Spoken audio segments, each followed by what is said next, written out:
Peace, peace, brothers and sisters. I just want you to see, before I start the show, I got my sneakers, niggas, sneakers, just to show you real quick.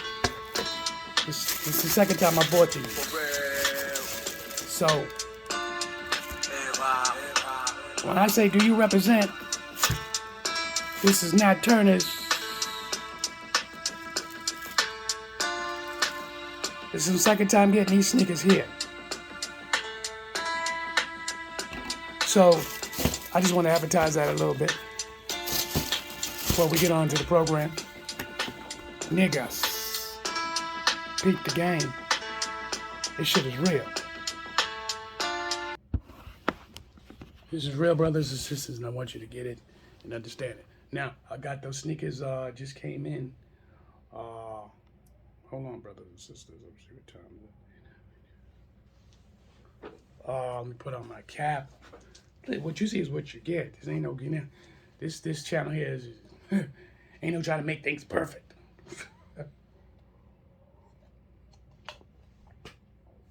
right, let me get into it. I'm sure I'm gonna rock. This is Chronicles, chapter 50, verses 55, part 2.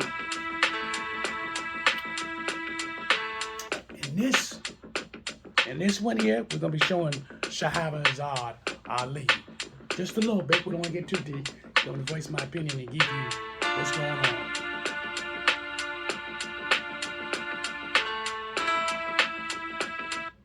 All right, brothers and sisters. Thank you for watching the program. Listen, I don't even care if it's just one of you. If one of you watch the program, I'm happy. But see, I know the internet travels. That's why I don't worry about the views and all that kind of stuff. I don't get involved with that. Because once you put your message or whatever you put on the internet, it's traveling.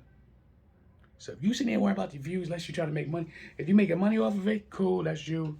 You do what you do. I don't do that. I'm on my journey. My journey, I've been on my journey for 12 years. You know what? If I realistically look at it, I've been on my journey a lot longer than that. But to really dive and to need to know where I come from, 12 years. You know what I'm saying? Because I've been through churches, kingdom halls, so many different institutions, you don't even want to know why. So that's part of the journey, part of the learning process. And then I've realized that I needed to be a free thinker. I don't need someone to control me or to be in a group to make myself feel validated. No, I don't need to do all that. I don't need to go, okay, I got many different Bibles, and I don't need to go, this is the way, this is who we are. I found out if you don't do your blood test,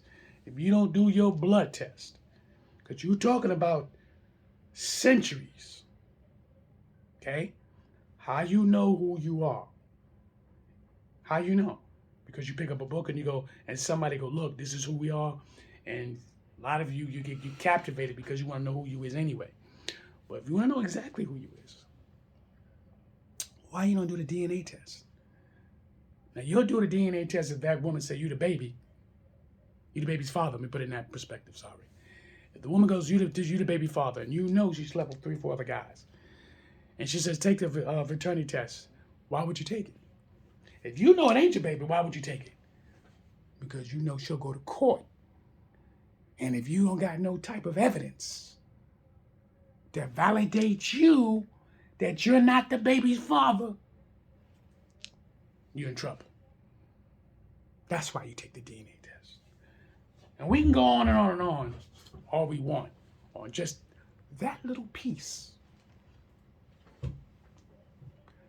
But the main point is, let's listen to Shahrazad Ali. We're not here to disrespect anybody. We're not here to make somebody feel good, but it's to learn. And if we ain't gonna learn, it's just a waste of time. Okay, brothers and sisters? I'm just telling you. Let's get into it.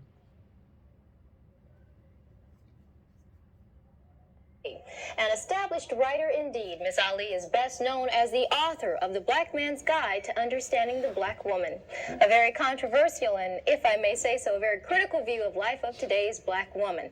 She joins us today in our studio, and of course we'd like to welcome you today to Vibrations. Well, thank you, Raven, for inviting me. Basically, it's your premise that the black woman is out of sync with the natural order of things. Can you explain that? Well, it's a very sensitive subject, and certainly I believe that I have tried to approach it from a very sensitive angle. What I have actually said is that the black woman's disrespect and rebellion against the leadership and the authority of the black man is a direct cause of the breakdown in the black family structure. It's not an attack on us as black women. It's just saying that in the breakdown of any relationship, both parties have to take responsibility. And as black women, we have been protected and insulated from any kind of examination about what our share of the responsibility is in the breakdown of the black family. My book represents the first platform, certainly, that the black man has ever had to air his grievances about the black woman, because no one would ever listen to him. They have only listened to us. Can you tell us a little bit about the book itself? What brought you to this point of having to sit down and use your pen to write this book? Well, actually, it was my first book. In 1985, I authored How Not to Eat Pork or Life Without the Pig. And at that time, I was going around doing what I was calling Get Off That Hog lectures. And during my travels, I noted that I would take the microscope and show people how you can't kill the trichina worm in pork by cooking it. Heat was not destroying the worm, and I would show them, the difference, and demonstrate how FDA was now using radiation to try to kill the worms in pork because cooking was not working, which is what we had always been told. And during that time, a lot of black men were in agreement to get off eating pork. They wanted to change their eating habits, and they were happy to find out some information that might possibly save their lives. But it was black women who were the most adamant, who refused to change meal planning techniques, seasoning food, cooking techniques. And so I said, that's interesting. I said, if we are refusing to provide the black man with the proper physical food, when we know that food is what sustains.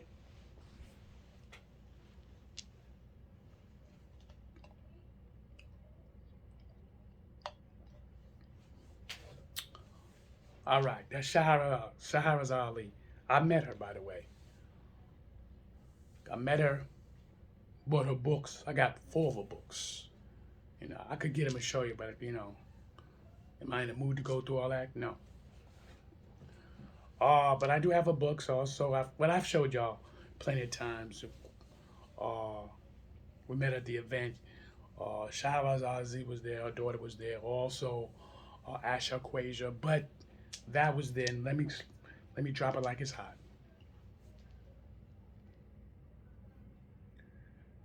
If you cannot accept constructive criticism because your pride put you in a block, you can't see, you can't hear, you're not going to receive nothing.